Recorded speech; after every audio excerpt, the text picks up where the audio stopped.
Welcome to Hungry Dads, your guided tour through the delicate and often overwhelming balancing act between food indulgences and social acceptance. And now, as always, here are your hosts, Rod Budget and Hugh Gallen.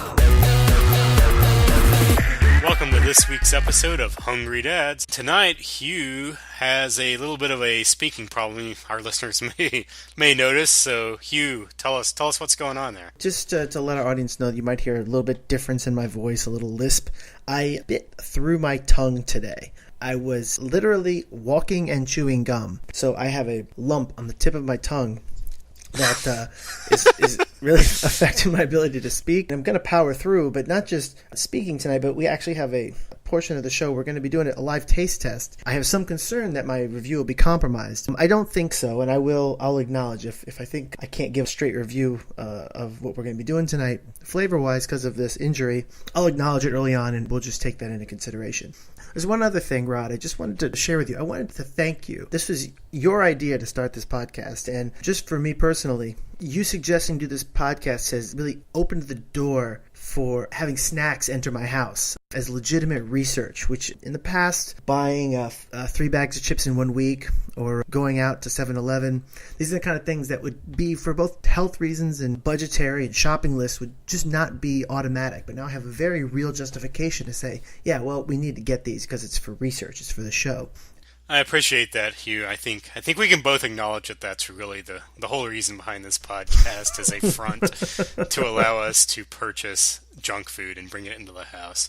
Now that we're married, we have kids, the wives are concerned about our health, but most men would not go to these lengths to be able to have junk food, but that just shows our passion. Hungry Dads! We want to focus on chips. We want to talk a little bit about Lay's and their Do Us a Flavor contests. These are great quote-unquote marketing ploys. For those who don't know, I am still in marketing and advertising, and Hugh used to be. So we have a kind of sixth sense for these sort of things, and Lay's has kind of exploited the consumers in these taste tests, which I think is a great idea. But Hugh, I think, has some experience and some thoughts on the Lay's Do Us a Flavor contest number 1. Going back a few years to the first time, at least I was aware that they were doing this, you mentioned, Rod, that it's definitely a marketing ploy and it's playing to certain attitudes. And I gleefully admit that I dive right into the trap insofar as I was pretty excited about the first Do Us a Flavor contest. So much so that in order to vote,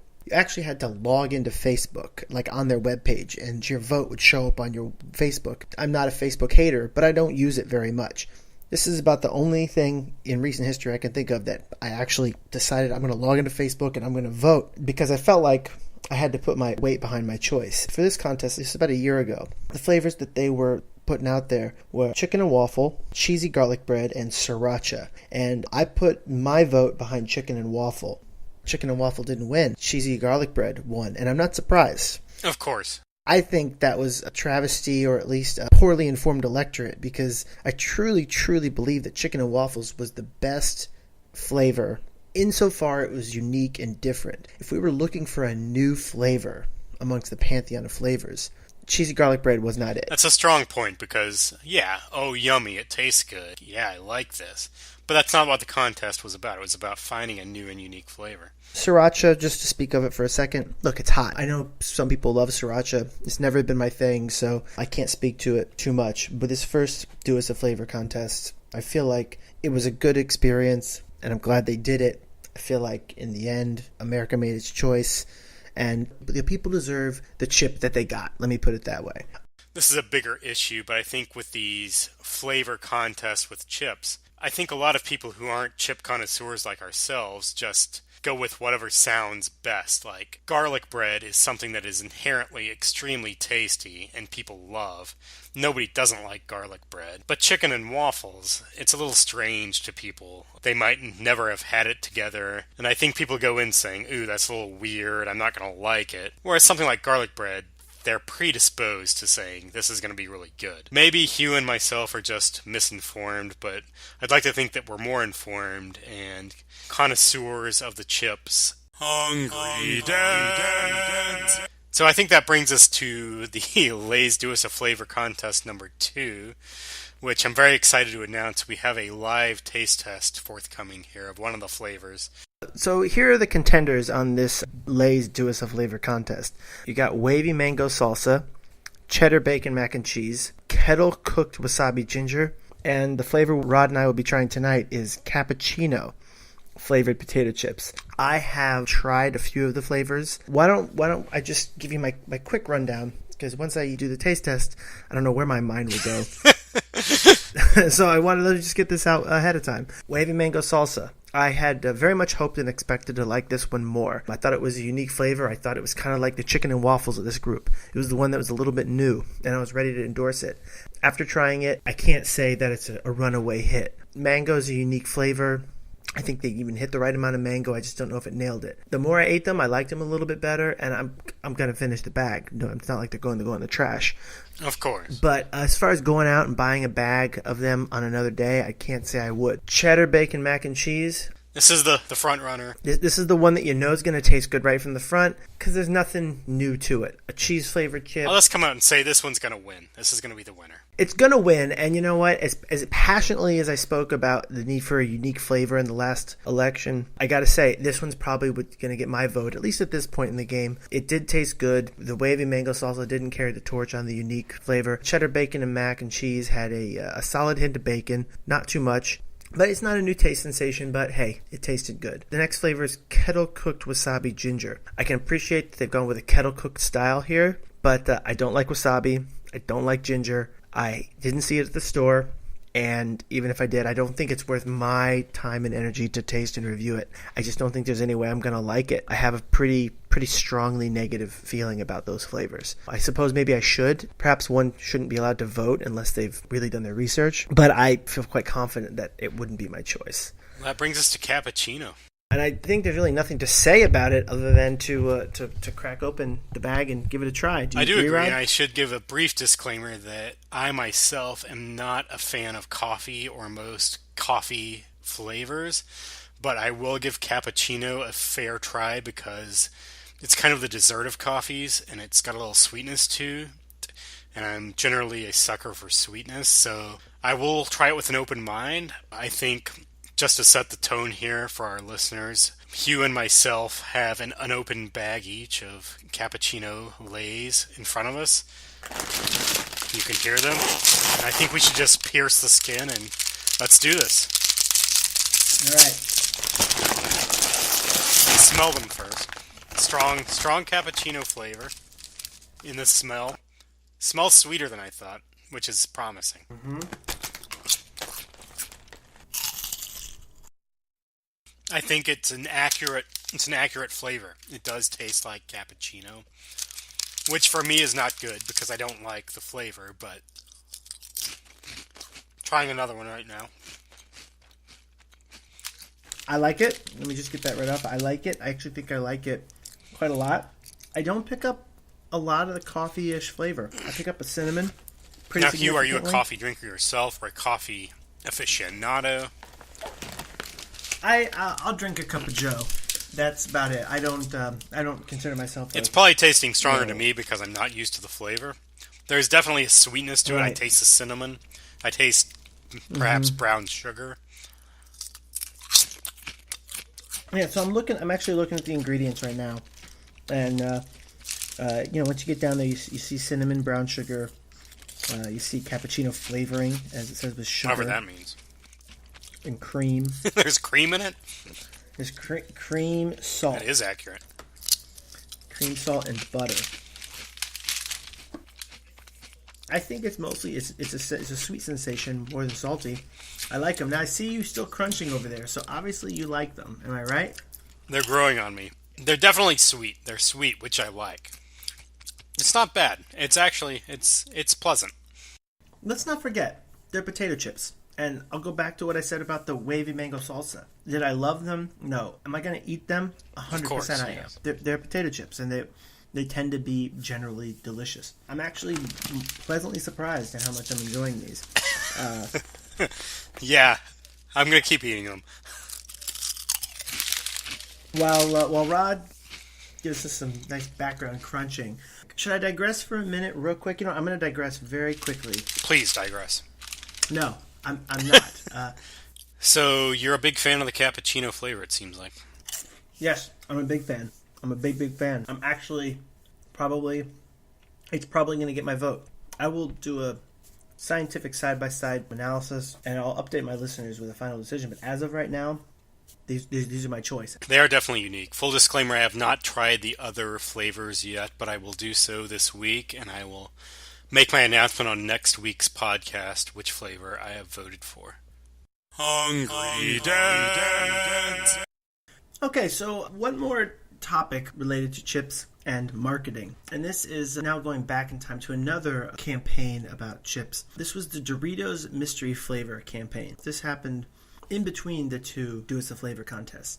And what this was they put out 3 flavors of Doritos without telling you what the flavor was. They called it Test Flavor 404, Test Flavor 855, and Test Flavor 2653. Before I had even tried them, I heard about this, and like I said, I got excited. I'm not going to lie. I think that chips are one of those things that I get interested in. And the good folks at Doritos, they have me pegged. Let's face it. I want to read a marketing quote. It says, "There's nothing as bold as stepping into the unknown and crunching into an unknown mystery chip with over-the-top flavor. It's one way we're inviting fans to be bold with the Doritos brand," explained Ram Krishnan, Vice President of Marketing. "Our bold flavor experiment is the latest example of how we're rewarding our fans for making bold choices. This time by trying our mystery Doritos Jacked Flavors and voting for the bold flavor they like best." Now, I read this. But is it bold? That's my question. Well, that sentence certainly doesn't have much left if you don't use words like, if you take out words like bold and crunching. This was obviously marketing poppycock, and Ram Krishnan, if that's even a real person and a real name, this was poppycock, but I'm not insulted by it. In fact, I embrace it. It's a whole culture, really. The whole chip, extreme flavor, junk food marketing machine. There's a whole culture behind it. It's generally young adult males, teenagers to young adults. And I think that's why it's interesting that we've embraced it so much as older family men. I think it's important for us to acknowledge that we embrace this. And you know what? This is another thing we're just going to have to earmark for another episode, because I want to talk, and this might even get more political than we need to get, but I think that there's an interesting balance between that philosophy that glorifies the junk food, which is not what I think we're about. I don't want to glorify it. I think that can come off obnoxious. The bacon craze, and suddenly every hipster's into bacon, and bacon's the greatest thing. And I actually find that a little bit annoying. On the other hand, the demonization of McDonald's on the other end of the spectrum, I find equally as annoying. Absolutely. And so I think what we're looking to be is a very rational look at junk food, not to glorify it in such a way to make it a lifestyle per se, but to just really look at it and say what's good, what's interesting, what's delicious, what's over the top, what's worth getting excited about. Let's come out and say that we are the intelligent look at this sort of food. I think there's a lot of it's emotionally driven in general. We've been around this sort of food for a long time, so I think we're in a place where we can take a step back and say, is this worth it or not? A lot of people would come on a podcast such as this and talk from the heart emotionally about how much they love bacon or crazy chips or Mountain Dew Extreme Splash Sport. But if it sucks, we're going to say it sucks. And if it's good, we're going to say it's good. And we take the nutritional aspect into consideration somewhat. We take the social aspect into consideration. Will you be frowned upon for consuming this product? We take marketing into consideration for sure. Are they pushing this down our throats? And if so, does it feel good? Because sometimes it does. This is what we're about here. Getting back to chips is what we're here to talk about today. Exactly. I wanted to just talk about the Doritos Mystery Flavors. And at the time, again, I was pretty impassioned by what was going on. And I just wanted to share with our listeners how that rolled out for me. I did boldly crunch into the unknown. And what I found was that Test Flavor 404 was easily the best of the 3. It was a smoky, sweet note with a note of lime at the end. Now, let me repeat that. It was smoky and sweet with a note of lime at the end. And that ended up being Caribbean Citrus Jerk. Wow. You nailed that. You nailed it. Yeah, I was pretty pleased with that. Test Flavor 855 was very spicy. It was basically just hot. And I shouldn't say just hot, because it did have some flavor. But It was one of those where I didn't like it, if for no other reason, because I couldn't eat more than 5 or 10 of them, which is probably the amount of chips you're supposed to eat. No, I don't think so. Not if they taste good. At a certain point, my mouth was burnt and I was done. And so for that reason, they didn't get top ranking for me. That was revealed to be Spicy Street Taco. The last flavor was easily the hardest flavor to identify, and I actually ended up looking at the ingredients for a hint, and then once I saw the ingredient list, I was pretty clear on what I was having. And it was, in fact, the flavor was Chipotle Chocolate Bacon. Which seems like they just threw together 3 words that sound pretty yummy. which they did, and I would say they did it with some success. The flavor that was throwing me off was, not surprisingly, the chocolate. And so I'd eat this thing that had some spice to it, and then it had something else. And it's kind of like what I'd actually thought it was a mole sauce. It was like a Spanish, where they use a cocoa for like a savory, which is essentially what this was. And I looked at the ingredients, and I saw cocoa powder, and I said, chocolate. That is exactly what I was tasting. Very good. I think it could become a real flavor. I didn't think it was as good as the Caribbean Citrus Jerk, so in the end, it didn't get my vote, but I give it high marks. Suffice to say, if they repeat the Doritos mystery flavors the same way they've repeated the Lay's Do Us a Flavor contest, I will be participating. I thought it was fun. The day we bought the bags of the 3 chips, we ended up having some people over at our house, and everyone was tasting them and giving their opinion. Everybody can relate to the chips flavors. Yeah, it was a nice little icebreaker for having some folks over. That's kind of my take on the chip contest. I hope that these are here to stay. I think they can definitely be overdone at a certain point, but I'm not to my saturation point with these yet. So I welcome the innovation and the new flavors, and I will continue to do what I consider to be test marketing across the country. I think it's a fun way to do it. So kudos to Frito-Lay for their efforts. Yeah, the cappuccino is growing on me as I sit here. I think it's a solid flavor. I keep wanting to. I'm gonna have another one here. Tastes like Starbucks. Hungry Dad. One more quick chip-related topic. I wanted to just share some international flavor. Oh, your trip to Spain.